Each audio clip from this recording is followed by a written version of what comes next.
Pessoal, agora a gente vai focar no clima e na vegetação do Brasil, que são aspectos que aparecem bastante nas provas. Eu recomendo até que você pegue, eu vou deixar no nosso material de aula, um mapa em branco, tudo bem? Do clima brasileiro e da vegetação brasileira. Eu recomendo que você faça um exercício meio de parquinho, meio de terceira série, que é pintar esse mapa e ir colocando o clima, a característica do clima, a vegetação, a característica da vegetação. E fazendo isso algumas vezes, tudo bem? Para que você fixe esse conteúdo. Você pode falar, Aline, mas isso aí é meio bobo. Mas funciona, comprovado em sala de aula, tudo bem? Se você fizer isso uma ou duas vezes, você já vai fixar melhor toda essa informação. Porque, em geral, no vestibular, aparece muito para você identificar a localidade desses tipos de clima e de vegetação. E até as características, sabe? Então, se você fizer esse estudo com atenção no mapa, porque no momento que você vai pintar, você coloca atenção. Você está ali pintando, ó, e pensando, ó, clima equatorial, tananã. Isso vai ajudar na fixação desse conteúdo, ok? Quem fizer isso, tenho certeza que não vai se arrepender. Bom, clima equatorial a gente já conversou na primeira parte da aula. É aquele clima onde eu tenho muita chuva, uma grande umidade, muita chuva convectiva, aquela calor o dia inteiro, chuva no final da tarde.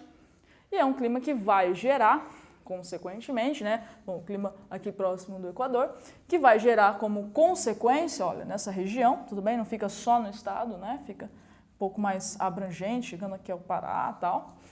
É um clima que vai gerar como consequência a floresta amazônica, que tem todas aquelas características que eu já disse, latifoliada, estratificada, tudo bem? Só que a gente tem aqui uma especificidade da floresta amazônica, uma coisa que vai aparecer no vestibular, que é os 3 tipos de mata que eu vou ter. Eu tenho a de terra firme, que é onde 70% da floresta, que é onde eu não tenho contato com a água, tudo bem? Eu tenho a de várzea, que é aquela, quando chove, o rio toma conta dessa região. Então, a mata de várzea, tudo bem? E a de igapó, aquela que está o tempo inteiro embaixo da água, ali em cima da água, tudo bem? Então, esses 3 tipos de vegetação são especificidades da floresta amazônica. Como vocês sabem, é uma floresta já muito devastada. Não só, tudo bem? Ela fica nessa região, né? Não só pela fronteira agrícola, também pela fronteira agrícola, mas com alguns agravantes, como os projetos de mineração, tudo bem? Estou falando aqui de Carajás, beleza? Na região do Pará, na região sul do Pará. Estou falando também de pirataria, tudo bem? De pegar o conhecimento do morador da floresta, tudo bem? E transformar isso num remédio, patentear. Tudo isso está nesse contexto de floresta amazônica, e acontece lá, como vocês sabem, cada vez mais devastada e com agravante, como o solo é um solo pobre, é um solo que o nutriente vem da vegetação, tudo bem? Se eu devasto, é muito difícil eu conseguir um replantio de sucesso nessa região. E também com as características dessa região, com a diversidade dessa região.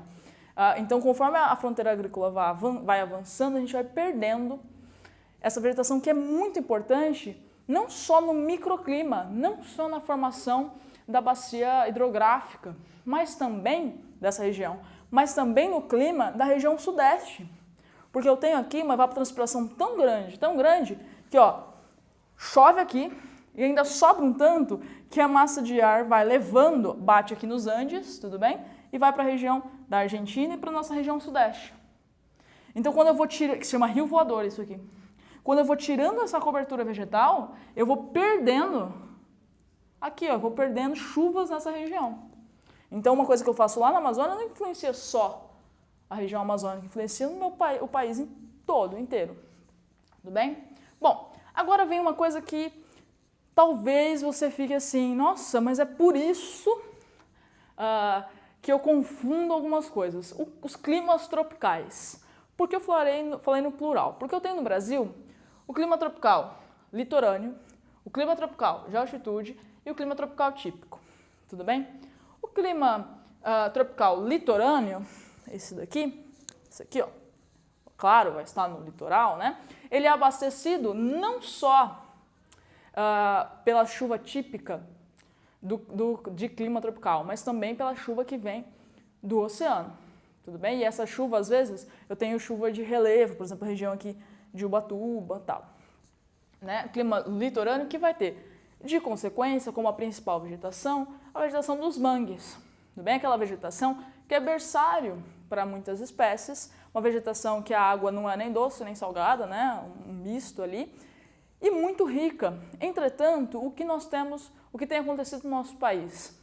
Cai muito esgoto nessa região, eu tenho uma exploração muito acentuada da região, da riqueza dos mangues, tudo bem? Então eu tenho perdido esse tipo de vegetação no nosso país, é uma vegetação em risco, tá?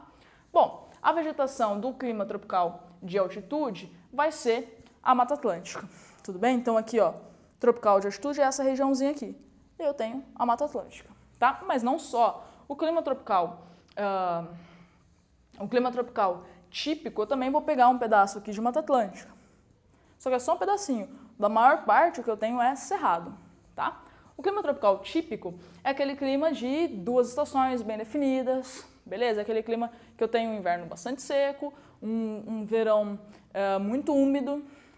Tudo bem que assim, em alguns momentos eu posso ter ação de massas de ar, com a massa de ar polar, e aí ela pode vir com umidade, ela pode vir carregada de umidade. Isso pode gerar um pouco de chuvas no inverno, mas em geral o inverno é bastante seco, as pessoas ficam com problemas respiratórios e tudo mais. Esse clima tropical típico vai ter como vegetações, né? A primeira vegetação, o cerrado, que a gente já falou, aquele tipo de vegetação que tem raízes profundas, troncos retorcidos, né?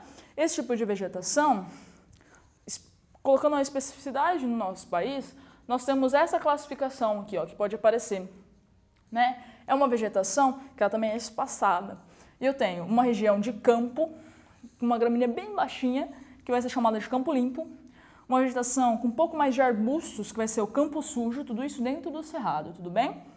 O cerrado típico, né, com as plantas um pouco mais afastadas, e eu ainda tenho a mata de galeria, que é aquela que faz o entorno do rio, que protege, que faz uma galeria no rio, que eu também posso chamar numa classificação maior de mata ciliar, tudo bem? Esse tipo de região é área de proteção permanente, segundo o novo Código Florestal Brasileiro.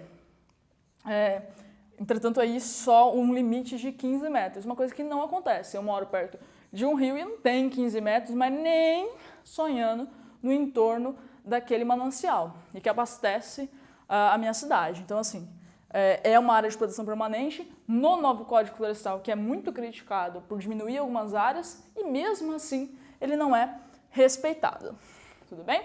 Depois eu tenho, além do cerrado nesse tipo de clima, o complexo do Pantanal, que vai estar aqui, ó, nessa região. Um complexo que está, aí eu tenho que associar com o relevo, tudo bem? Ele está numa região baixa, por isso quando eu tenho chuva, eu tenho uma grande inundação, e quando há seca, eu tenho a produção ali, material muito rico que consegue fazer toda a vegetação florescer. Uma região que eu tenho também muitos gados, né? Uma região que eu tenho uma plantação de soja chegando perto, que eu preciso tomar cuidado, e muitos animais típicos como jacarés e tal nessa região. Uma região que alaga num determinado momento do ano. Tudo bem? Ó, Pantanal, que é muito interessante para o nosso país, é uma riqueza realmente ter esse tipo de vegetação. Depois eu tenho o clima semiárido, que não vai ser desértico porque chove um pouco, tudo bem? Se chovesse menos do que efetivamente chove, aí seria um deserto. Mas é um clima semiárido, é quase árido, né? Então eu tenho alguma chuva. Esse clima está onde? Está nessa regiãozinha aqui, ó, tudo bem? Do Nordeste. Uma coisa importante, por que eu tenho essa formação aqui? Porque eu tenho a Borborema aqui desse lado, tudo bem?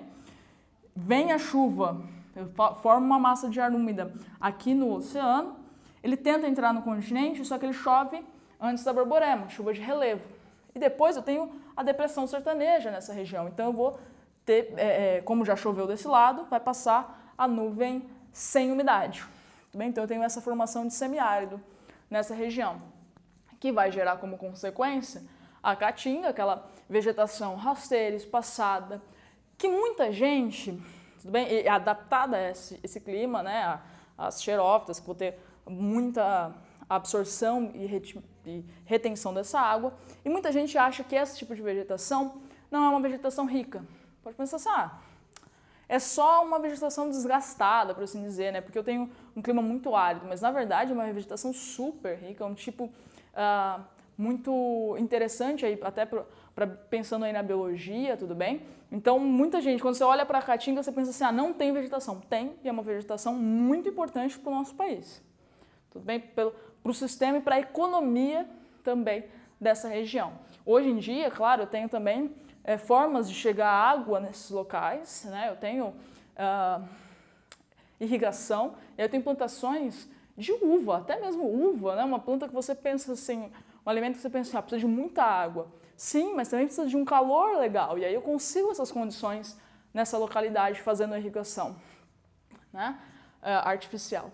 Bom, eu tenho também uma região que chama mata de transição, tudo bem? Que está entre a mata equatorial, entre a floresta equatorial e a Caatinga, que é a mata dos cocais, que eu vou ter como principal característica a carnaúba e o babaçu.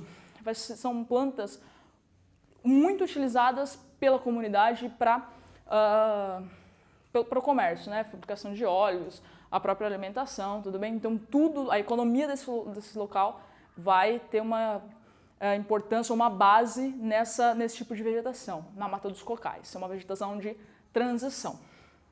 Bom, depois eu tenho o clima subtropical, ou seja, abaixo desses climas tropicais, ou abaixo do tropical típico. Esse tipo de clima vai ser mais frio. Eu tenho uma característica inversa, eu vou ter eu tenho chuva o ano inteiro, tudo bem? Um pouco mais de chuva no inverno, mas eu tenho chuva o ano inteiro. E esse clima subtropical tem uma forte ação, tudo bem, da massa polar atlântica, que vai ser uma massa, como você viu na aula passada, fria e úmida, tudo bem?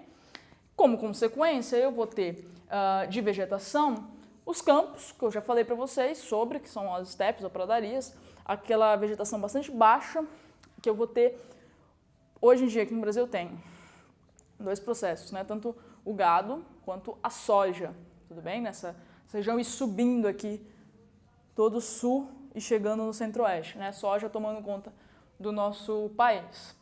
E eu tenho também a mata de araucária, aquela árvorezinha bem legalzinha que você já deve ter visto várias vezes viajando para o sul, mesmo aqui em São Paulo, assim na parte mais sul de São Paulo, você já deve ter visto que é aquela árvore bastante alta e que tem, desenho muito bem, né? E que tem uns pinheirinhos aqui em cima. Uma árvore super bacana, usada bastante para o turismo mesmo, para as relações turísticas, né? Tá em tudo quanto é coisa que você vê dessa região do Paraná.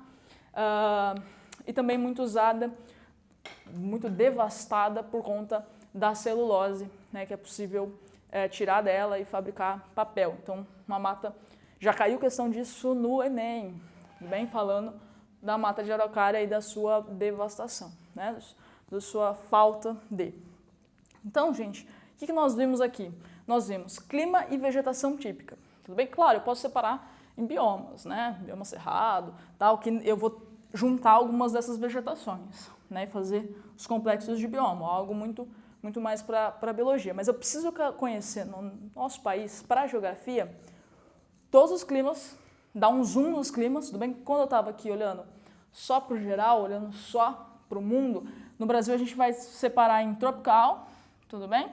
Tropical, semiárido, equatorial e às vezes subtropical, fazer essa separação. Mas aqui, ó, se eu focar no nosso país, a gente vai ter 3 tipos de clima tropical, né? Então, eu fiz essa geral e aí focamos no nosso país. Então, tem que saber esses climas, tem que saber essas vegetações. Só lembrando uma coisa muito importante, né?